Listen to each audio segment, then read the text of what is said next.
আচ্ছা, আমরা একটু আমরা যেটা করতেছি সেটা হচ্ছে যে অনার্স থার্ড ইয়ারের ভিক্টোরিয়ান পোয়েট্রি। এটা রবার্ট ব্রাউনিং এর চারটি ব্রড কোশ্চেনের একটা উত্তর করতেছি। প্রথম প্রশ্ন হচ্ছে যে comment on Browning's attitude to art and life. Robert Browning জীবন এবং শিল্পকে তিনি কিভাবে দেখেছেন, সেটা আলোচনা করো। দ্বিতীয় প্রশ্ন হচ্ছে ডু ইউ থিঙ্ক, তুমি কি মনে করো Browning is an optimist, Browning একজন আশাবাদী কবি, সেটা তুমি বর্ণনা করো। তুমি যে কবিতাগুলো পড়েছো সেগুলোর উপর ভিত্তি করে। তৃতীয় প্রশ্ন হচ্ছে how does Browning juxtapose art and life with মানে উইথ আর্ট উইথ লাইফ। একই প্রশ্ন, প্রথম প্রশ্ন আর তৃতীয় প্রশ্ন জীবন এবং শিল্প। আর চতুর্থ প্রশ্ন হচ্ছে how does Browning reflect renaissance temper in his poems. Browning কিভাবে তিনি রেনেসান যে চিন্তা ভাবনা, রেনেসান্স যে বৈশিষ্ট্য তার কবিতার মধ্যে কিভাবে ফুটে উঠেছে। এখন তোমরা বলবো স্যার রেনেসান্স বৈশিষ্ট্য কি? পৃথিবীর যত সকল ভালো জিনিস সবকিছুই রেনেসার বৈশিষ্ট্য। ওনার কবিতাতে তুমি যদি আশাবাদিতা পাও সেটা রেনেসান্স বৈশিষ্ট্য, ওনার কবিতাতে তুমি যে জীবন এবং শিল্পকে একসাথে দেখতে পাও সেটাও রেনেসান্স বৈশিষ্ট্য। সুতরাং সেই দৃষ্টিকোণ থেকে আমরা বলতে পারি চারটা প্রশ্ন যেটাই আসুক সবগুলোই হচ্ছে যে একই উত্তর। চলো আমরা ইন্ট্রোডাকশনটা করি। লেখা আছে যে রবার্ট ব্রাউনিং এর কবিতাগুলো রিফ্লেক্ট, রবার্ট ব্রাউনিং এর কবিতাগুলো রিফ্লেক্ট করে his unique views on art and life, হ্যাঁ, এবং অপটিমিজম অ্যান্ড রেনেসান্স টেম্পার। দেখো প্রথম প্রশ্নে আমরা যদি খেয়াল করি, প্রথম লাইনের মধ্যে আমি চারটা প্রশ্নেরই আমরা তোমার হচ্ছে যে কারেকশন ইয়ে করে দিয়েছি সবগুলো। যে তার কবিতার মধ্যে আমরা আর্ট সম্পর্কে তথ্য পাই, জীবন সম্পর্কে তথ্য পাই, অপটিমিজম আশাবাদিতা সম্পর্কে তথ্য পাই, এবং রেনেসান্স টেম্পার সম্পর্কে তথ্য পাই। সুতরাং চারটি প্রশ্নের একটি উত্তর একটি লাইনের মধ্যেই আছে। ব্রাউনিং এর কবিতাগুলো রিমাইন্ড আস, আমাদেরকে মনে করিয়ে দেয়। কি মনে করিয়ে দেয়? আমাদেরকে মনে করিয়ে দেয় যে আর্ট এন্ড লাইফ, আমাদেরকে মনে করিয়ে দেয় যে আর্ট, তোমার হচ্ছে যে ব্রাউনিং কবিতাগুলো আমাদেরকে মনে করিয়ে দেয় যে art and life are deeply interconnected. জীবন এবং শিল্প ওতপ্রোতভাবে জড়িত। আমরা যে এই যে জামাটা পরি, আমরা যে শাড়িটা পরি, আমাদের শাড়ির মধ্যে যত কারুকাজ থাকে, শিল্পের যত ছোঁয়া থাকে, সেটাকে আমরা বেশি পছন্দ করি। সুতরাং জীবন এবং শিল্প একে অপরের সাথে ওতপ্রোতভাবে জড়িত। দে টিচ আস, তার কবিতাগুলো আমাদেরকে শিখায়, কি শিখায়? To appreciate beauty. হ্যাঁ, টু অ্যাপ্রিসিয়েট বিউটি, সুন্দরকে অ্যাপ্রিসিয়েট করতে শিখায়। এবং in the world and strive for more, অর্থ হচ্ছে আমরা সুন্দরের অনুসারী, সুন্দরের প্রশংসাকারী, এবং আমরা যত সুন্দর পাই তার চেয়ে বেশি সুন্দর আমরা চাই। সেটাই আমাদেরকে শেখায়। এই হচ্ছে আমাদের প্রথম ইন্ট্রোডাক্টরি প্যারা। এরপরে চলো আমরা পরে যাই, যেটা হচ্ছে যে দ্বিতীয় প্যারা। ফর এক্সাম্পল ইন অ্যান্ড্রেডেল শার্টু, হ্যাঁ, অ্যান্ড্রেডেল শার্টুর মধ্যে আমরা যেটা পাই সেটা হচ্ছে যে, হ্যাঁ, ফর এক্সাম্পল আমরা যদি, ওকে, ফর এক্সাম্পল ইন অ্যান্ড্রেডেল শার্টু এই কবিতার মধ্যে আমরা দেখি যে ব্রাউনিং বর্ণনা করে the idea of perfection in art. বলছে যে একটা শিল্প, তুমি ছবি আঁকলা কিন্তু সে ছবির মধ্যে পরিপূর্ণতা নাই, সে ছবির মধ্যে পরিপূর্ণ কোনো অর্থ প্রকাশ করে না, জীবনের কোনো গভীর নিহিতার্থ প্রকাশ করে না, জীবনের কোনো মোরালিটি প্রকাশ করে না, এমন সেটাকে আসলে কোনো গুরুত্বহীন। তিনি এই জন্য রবার্ট ব্রাউনিং সেখানে বলেছেন যে আর্টের মধ্যে পারফেকশন থাকতে হবে। দ্য মেইন ক্যারেক্টার অ্যান্ড্রে, এই কবিতার যে প্রধান চরিত্র Andrea del Sarto, Andrea is a skilled painter. আমরা এই কবিতার ভিতরে দেখতে পাই যে প্রধান চরিত্র অ্যান্ড্রে, সে একজন অত্যন্ত দক্ষ একজন আহ তোমার হচ্ছে যে চিত্রশিল্পী। সে বিশ্বাস করে his art is technically perfect. সে নিজেও বিশ্বাস করে সে যে ছবিটা আঁকে সে ছবিটা, যদি আমরা টেকনিক্যাল দৃষ্টিকোণ থেকে দেখি যে হ্যাঁ, ছবির মধ্যে কোনো রকমের, আর্টের মধ্যে কোনো রকমের রঙের হেরফের নাই, কোনো রকমের আকার আকৃতির কোনো হেরফের নেই, একেবারে টেকনিক্যালি পারফেক্ট। কিন্তু তিনি বলছেন, কবিতার যিনি পেইন্টার তিনি নিজে বলছেন, নিজের সমালোচনা করে বলছেন, কিন্তু তার এই পেইন্টের মধ্যে ল্যাক আছে, অভাব আছে, দ্য প্যাশন অ্যান্ড স্পিরিট, আবেগের বড় অভাব, স্পিরিটের বড় অভাব। অর্থ হচ্ছে তিনি যে আবেগ অনুভূতিটা প্রকাশ করতে চেয়েছেন সেটা হয়তো পারেননি। হয়তো তিনি এমন একটা ছবি এঁকেছেন, ছবিটা ঠিক আছে, এভরিথিং ইজ পারফেক্ট, কিন্তু ছবিটার মধ্যে মানে ইমোশন নেই, ছবিটার মধ্যে পারফেকশন নেই। হয়তো তিনি তার ছবি চয়েসের ক্ষেত্রে ভুল করছেন। ব্রাউনিং আমাদের কবি নির্দেশ করেন দ্যাট যে ট্রু আর্ট, সত্যিকারের শিল্প, শুড এক্সপ্রেস, অবশ্যই প্রকাশ করা উচিত ডিপ ফিলিংস অ্যান্ড ইমোশন। একটা সত্যিকারের আর্টের মধ্যে অবশ্যই থাকবে ডিপ ফিলিংস এবং ইমোশন থাকবে। বুঝতে পারছো? ডিপ ফিলিংস থাকবে, ইমোশন থাকবে। যদি আমি আর্ট দেখলাম কিন্তু আমার মনের মধ্যে আবেগ উদ্ভারিত হলো না, আমি দেখলাম কিন্তু আমার মনের মধ্যে নাড়া দিল না, তাহলে এটা কোনো সত্যিকারের আর্ট না। সেজন্য অ্যান্ড্রিডেল সাটো কবিতার মধ্যে লিখেছে, a man's reach should exceed his grasp. মানে কি জানো? এ ম্যানস রিচ, একজন মানুষের সীমানা, রিচ মানে সীমানা, এটা কিন্তু ভার্ব না, এটা কিন্তু নাউন। একজন মানুষের সীমানা তার অতিক্রম করা উচিত তার জ্ঞানের পরিধির বাইরে। স্যার বুঝি নাই, গ্রাস মানে দখল। তোমার হাতের কারুকাজ বা তোমার তোমার আয়ত্তের বাহিরেও তোমাকে কাজ করতে হবে। তুমি যতটুকু তোমার সীমানা, যতটুকু তোমার অ্যাবিলিটি, তার চেয়েও বেশি দূর তোমার ইয়ে থাকতে হবে, নলেজ, তোমার দৃষ্টি থাকতে হবে। তো তোমার মনে করো তুমি দিনে পড়তে পারো হচ্ছে যে একটা বই, কিন্তু তোমার আকাঙ্ক্ষা থাকতে হবে আমি 5টা বই গ্রাস, আমার 5টা বই আমাকে পড়তে হবে। মানে গ্রাস কত হচ্ছে তুমি কয়টা, তোমার লক্ষ্য 5টা বই, আর তোমার রিচ হচ্ছে তুমি একটা বই পড়তে পারো। এতে করে মানে তোমার চাহিদারও বেশি তোমার আকাঙ্ক্ষা থাকতে হবে। তাহলেই তুমি পরিপূর্ণতা পাবে, তাহলে তুমি তোমার যে কোনো কাজ পরিপূর্ণভাবে শেষ করতে পারবে। দিস কোট হাইলাইটস, এই কোটটা নির্দেশ করে যে হিউম্যান হিউম্যান মানুষেরা শুড অলওয়েজ স্ট্রাইভ, সবসময় মানুষের উচিত স্ট্রাইভ, চাওয়া ফর মোর, আরো বেশি চাওয়া উচিত। বুঝতে পারছো? আমরা কি করি, আমাদের যা ক্ষমতা আমরা তার চেয়ে কম, আমরা নিজেদেরকে বলি না আজকে আমি একটা বই করতে পারবো না, ওই কদ্দুর পড়ে শেষ করবো, আমার পক্ষে সম্ভব না, আমি ঘুমাবো। অথচ আমাদের অ্যান্ড্রেডেল শার্টো কিংবা হচ্ছে রবার্ট ব্রাউনি বলেছেন মানুষের উচিত তার সীমানার, তার চাহিদার, তার তার তার সক্ষমতার বেশি সে আকাঙ্ক্ষা করা এবং সে অনুযায়ী পরিশ্রম করা। ইভেন ইফ, এমনকি it is beyond there ability.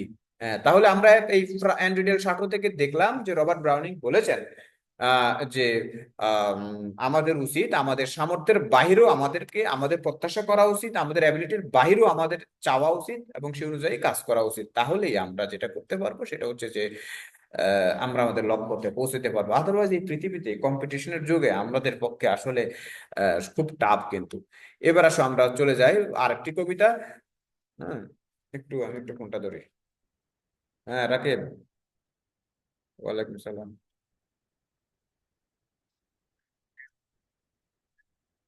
Gate মারা, একটু তুমি একটু আমি তো নাই, তুমি একটু ইয়ে করো, ওই যে ওর দোকানে যাও, ওর দোকানে যাইয়া চাবিটা নিয়ে আসো, নিয়ে এসে তালা তাই নাকি? তাহলে একটা কাজ করো, গ্রুপে একটা মেসেজ দাও সবাই যাতে 209 নাম্বার রুমে চলে আসে।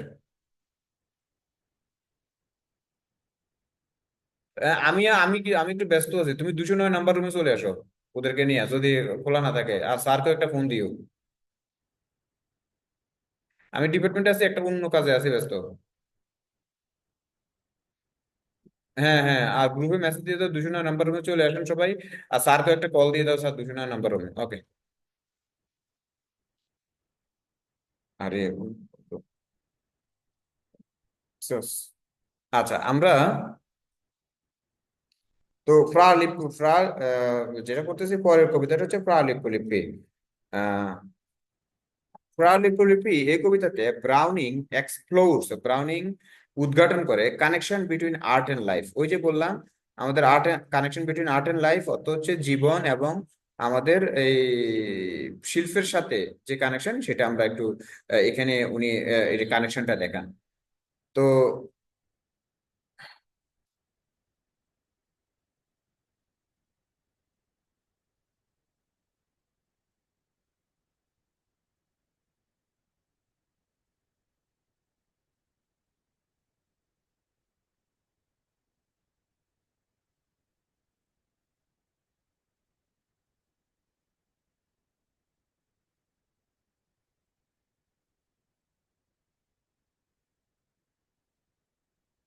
ওকে, তো এখানে লিপি যে কবিতার প্রধান চরিত্র, সে কিন্তু একজন সন্ন্যাসী মঙ্ক, এবং একই সাথে তিনি সন্ন্যাসী, আবার একই সাথে তিনি কিন্তু একজন চিত্রশিল্পী, যিনি ভালোবাসেন টু পেইন্ট, যিনি পেইন্ট করতে ভালোবাসেন রিয়েল লাইফ সিন। মানে কল্পনার জগতের কোনো কিছু না, রিয়েল লাইফে বাস্তব জীবনে মানুষ না খায় মরে, সেটা তিনি। যেমন আমাদের জয়নুল আবেদিন, উনি কি রিয়েল লাইফ সিন গুলো নিয়ে না ছবি এঁকে, দুর্ভিক্ষের ছবি এঁকে বিখ্যাত হয়েছেন না? ঠিক প্রা লিপু লিপু এমন। হি বিলিভস, তিনি বিশ্বাস করেন, কি বিশ্বাস করেন, যে তিনি বিশ্বাস করেন যে আর্ট শুড রিফ্লেক্ট, শিল্পের উচিত রিফ্লেক্ট করা, কি রিফ্লেক্ট করা, beauty, true, beauty and truth of life, জীবনের সত্য এবং সৌন্দর্যকে রিফ্লেক্ট করা। সত্য কি? আমি আমার দেশে যে দুর্ভিক্ষ হয়েছে, এটা হচ্ছে সত্য ঘটনা, এটাকে আমি এটাকে লুকিয়ে রাখা ঠিক না। আবার জীবনের যে সত্য এবং সৌন্দর্যের জিনিসগুলো, সেগুলোতে আমাদের ছবিতে ফুটাই তোলা উচিত, যেটা বলেছেন লিপু লিপি। থ্রু লিপুস ক্যারেক্টার, লিপুর এই চরিত্রের মধ্য দিয়ে আমরা ব্রাউনিং গুরুত্ব দিয়েছেন দ্য ইম্পর্টেন্স অফ অনেস্টি, সততা, শিল্পের মধ্যে সততা। আমাদের দুর্ভিক্ষে মরে, আমি যদি আমার বলি বাংলাদেশ অনেক সুখী আছে, এখন একটা ছবি দিই, এটা কি অসততা না? হ্যাঁ। তাহলে এরপরে আমরা দেখতে পাই দিস ওয়ার্ডস, এই পৃথিবী, no blood for us and nor blank, it means intensely and means good. যাই হোক, এই পৃথিবীতে যা সত্য যা সুন্দর সেটাই আমরা প্রকাশ করবো, এখানে এটাই কথা আছে। তোমরা ইচ্ছে করলে এই লাইনটা ইউজ করতে পারো আলাদাভাবে, অথবা না ইউজ করলে করতে পারো, মার্কস পেতে হলে এই লাইনটা দিতে হবে। হুম। দিস লাইন, এই লাইনটা কি বলে, যে Browning's believe in the values and purpose of life, জীবনের মূল্য কি, জীবনের অর্থ কি, জীবনের উদ্দেশ্য কি, সেটাই এখানে বলা আছে। আমরা এর পরে যদি দেখতে পাই তার থার্ড কবিতাটা, in last right together Browning shows his optimistic idea towards life.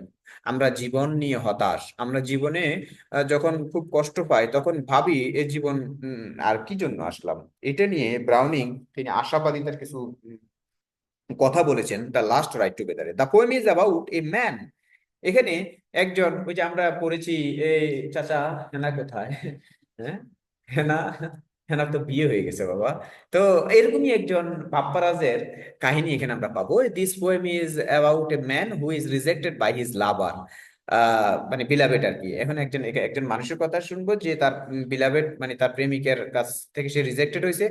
এবং মজার ব্যাপার দেখো, ইনস্টিড অফ ফিলিং স্যাড, সে দুঃখিত হওয়ার পরিবর্তে, বাপ্পারাজ হওয়ার পরিবর্তে, he appreciates the time they spend together, সে ভাবতেছে যাই হোক আমি হ্যানার সাথে 209 নম্বর রুমের, বলো যে গুলজার স্যারে বলছে 209 নম্বর রুমের চাবিটা দিয়ে। হ্যাঁ, আচ্ছা শোনো। তো হি appreciates he appreciates the time they spend together, এখন এখানে আমাদের এই কবিতার বাপ্পারা যে সে বলতেছে হ্যানার বিয়ে হয়ে গেছে, সমস্যা নেই, হ্যানার সাথে যে আমার স্মৃতিগুলো আছে সে স্মৃতিগুলোই তো মজার, সে স্মৃতিগুলো মধুর, সেগুলো নিয়েই আমি সুখে থাকবো। তাহলে আমরা এখানে দেখতে পাচ্ছি জীবন নিয়ে কোনোদিন হতাশাগ্রস্ত হবা না। মনে রাখবা যে ওই মেয়ে যে জীবনে প্রেমই করলো না, তুমি তো প্রেম করছো, সময় কাটাচ্ছে ভালো, সেটা নিয়ে ভালো থাকো না রে বাবা। তো এটাই হচ্ছে জীবনের আশাবাদিতা, জীবনের অপটিমিজম। দা পোয়েম টিচেস আস, এই কবিতাটি আমাদেরকে শেখায় to find happiness in every moment, প্রতিটি মুহূর্ত, every during, even during difficult Times, even খারাপ সময়ও জীবনকে উপভোগ করতে শেখো। খুব, এই কবিতাটা আসলে আমাদের সবারই পড়া উচিত, আসলে সত্যি কথা। দ্য লাস্ট রাইড টুগেদার, এই লাস্ট রাইড টুগেদার এটা রিফ্লেক্ট করে, কি রিফ্লেক্ট করে, ব্রাউনিংস believe that every one face challenges, প্রত্যেকটা মানুষই জীবনে সমস্যার সম্মুখীন হবে, কিন্তু তারপরেও উই শুড কিপ ট্রাইং, আমাদের চেষ্টা করা উচিত, চ্যালেঞ্জ গুলো ওভারকাম করার চেষ্টা করা উচিত। আচ্ছা, ট্রাইং কি? ট্রাইং মানে হচ্ছে যে সেটা কাটিয়ে দেওয়া, ভালো কিছু বাবা, এটার কথা বলছে। এবার আসো আমাদের আরেকটি কবিতা, my last duchess is a poem about a duke. My last duchess, এখানে একটা জমিদারের কথা বলা হয়েছে, who talks about his late wife, যে তার কিছুদিন আগে তার একটা বউ মারা গেছে, সে বউয়ের কথা বলতেছে। আরে, দা ডিউক, এইখানে জমিদার অত্যন্ত পাওয়ারফুল ছিলেন এবং তিনি অত্যন্ত কন্ট্রোলিং ম্যান মানে বুঝো, মানে উনি যা বলেন তাই করেন এমন। থ্রু দিস পোয়েম, এই কবিতার মধ্য দিয়ে Browning explores the themes of power, control and dark side of human nature, তিনি এই কবিতার মধ্যে মানুষের শক্তিমত্তা, মানুষের সক্ষমতা, মানুষের এবং dark side of human nature, মানুষের চরিত্রের খারাপ দিকটা তিনি তুলে ধরেছেন। দ্য ডার্ক অ্যাটিটিউডস, খারাপ towards his wife, the sorry sorry the Duke's attitude, এই জমিদারের মানে তার ওয়াইফের প্রতি তার চিন্তা ভাবনা, শোজ দেখায় the conflict between art and life. তো আমরা দেখি আসলে কি কনফ্লিক্টটা দেখায়, আসলে উনি ওনার ওয়াইফের প্রতি কি দৃষ্টিভঙ্গি আছে সেটা একটু দেখি। হি সিজ হিজ ওয়াইফ, তিনি তার বউকে দেখেন a piece of art that he can control. খেয়াল করো, তিনি তার বউকে মনে করেন একটা ক্যানভাস, একটা ছবি যেখানে তিনি নিজের মতো করে যা মন চায় সেখানে আঁকতে পারেন। তিনি তার বউকে দেখেন আমার বউ হচ্ছে শিল্পের একটি অংশ যেখানে যাকে আমি কন্ট্রোল করতে পারি। তার মানে কি বউর প্রতি তিনি ছড়ি ঘুরান, বুঝতে পারছো? Controlling attitude. দিস পোয়েম, এই কবিতাটি রিভিলস, প্রকাশ করে the renaissance temper of seeking beauty and perfection. মানে যে রেনেসাঁস যুগের একটা বৈশিষ্ট্য হচ্ছে, রেনেসাঁস যুগের মানুষ পারফেকশন খুঁজতো। হয়তো মানুষ হিসেবে তার ওয়াইফের কিছু দোষ ত্রুটি থাকতে পারে, মানুষের তো থাকবে, থাকবে না? কিন্তু তিনি বলেন এই এইভাবে করা যাবে না, ওটা করা যাবে না। তার মানে কি পারফেকশনের একটা খোঁজ কন্ট্রোলিং এর পাওয়ার মাধ্যমে তিনি করতে চাচ্ছিলেন।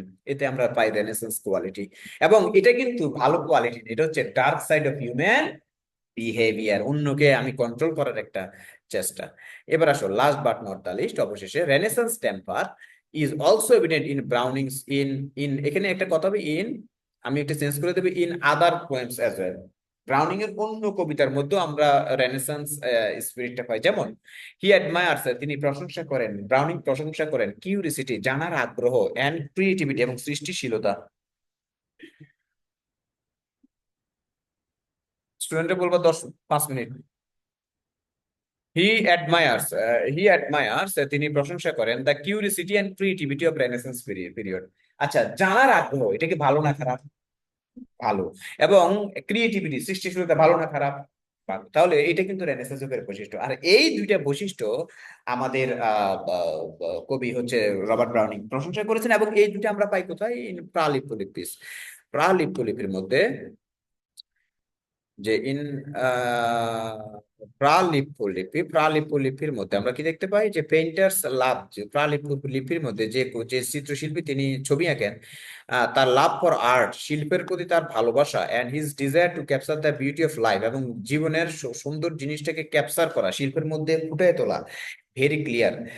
এটা খুব স্পষ্ট। এবং এই জীবনে শিল্পের প্রতি ভালোবাসা, এবং পেন্টিং এর প্রতি ভালোবাসা, এবং আহ, সৌন্দর্যটাকে উপস্থাপনা করা, এটা কিন্তু একটা রেনেসান্স বৈশিষ্ট্য। ব্রাউনিং রিফ্লেক্ট, অর্থাৎ ব্রাউনিং প্রকাশ করেন, দেখান Renaissance spirit of exploring new ideas and pushing boundaries. এখন পুশিং বাউন্ডারিজ মানে কি? নতুন নতুন ধারণা। যেমন প্রালিপুলিপি, তিনি যখন ছবি আঁকেন তার ছবির মধ্যে সবচেয়ে সুন্দর জিনিসটা, পারফেকশনটা তিনি আনতে চান। এবং এবং আরো একটা ব্যাপার, সুন্দর জিনিস বলতে শুধু সুন্দর না, জীবনের বাস্তবতা, সেটা যদি দুর্ভিক্ষ হয় সেই দুর্ভিক্ষটাও পরিপূর্ণভাবে তিনি প্রকাশ করতে চান। এটাই হচ্ছে ক্রিয়েটিভিটি, এটাই হচ্ছে সৃষ্টিশীলতা, এটাই হচ্ছে রেনেসান্স স্পিরিট। এটাই কি বলছেন যে আমরা বলতে পারি যে এখানে আমরা রেনেসান্স বৈশিষ্ট্যটা দেখতে পাই। সুতরাং রেনেসান্স বৈশিষ্ট্য আমরা দুইটা দেখতে পেলাম। একটা হচ্ছে ডার্ক সাইড, আমরা মাই লাস্ট ডাস্টে দেখতে পাই যে সেখানে ডিউক তার ওয়াইফকে একটা শিল্পের অংশ হিসেবে দেখতে পেয়েছেন, যেখানে তিনি তিনি তার ওয়াইফকে পরিপূর্ণভাবে মানে এক পারফেকশনিস্ট হিসেবে প্রদর্শন করার জন্য ওয়াইফের বিভিন্ন খারাপ দিকগুলো সমালোচনা করতেন। এটা করা যাবে না, ওটা করা যাবে না। মনে হচ্ছে যেন এটা ওনার একটা ক্যানভাস যেখানে নিজের মতো করে পেইন্ট করবেন। এটা কিন্তু dark side of human behaviour. আর অন্যদিকে আমরা প্রালিপুলিপির মধ্যে দেখতে পাই যে জীবনের চরম বাস্তবতা, চরম সত্য, চরম সুন্দর সবগুলো তিনি তুলে ধরেছেন। এই তুলে ধরাটাও হচ্ছে একটা রেনেসান্স বৈশিষ্ট্য।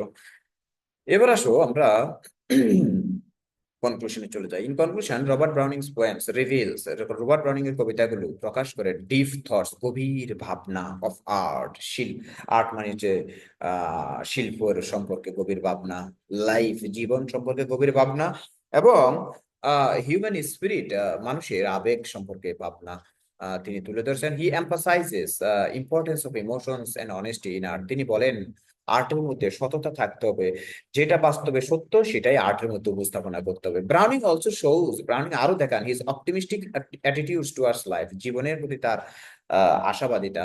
এবং হিজ পোয়েমস, তার কবিতাগুলো এনকারেজ আস, আমাদেরকে উৎসাহ দেয়, to find happiness even in difficult Times, কঠিন সময়ও।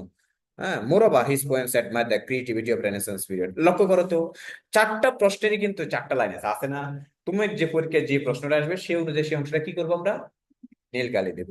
তো আমরা আজকে এটা পড়লাম। আশা রাখি যাতে বিশ্ববিদ্যালয়ে থার্ড ইয়ারে পোলা মানে 100% ইনশাল্লাহ কমন আসবে, এই প্রশ্নের উত্তরটা আসবেই পরীক্ষায়। তোমরা সবাই যারা আছো এই চারটা প্রশ্নের একটি উত্তর মুখস্থ করে ফেলো। আর আমরা পরবর্তী ক্লাসে, পরবর্তী ইয়াতে আমরা পরবর্তী ক্লাস এটা রিপ্রেজেন্ট করব। আমাদের পরবর্তী প্রশ্নটা সম্ভবত জানা আছে কারো? একটা প্রশ্ন দেওয়া আছে। যাই হোক, এখন এটা তোমাদের উচিত হচ্ছে ভালোভাবে মুখস্থ করে ফেলা।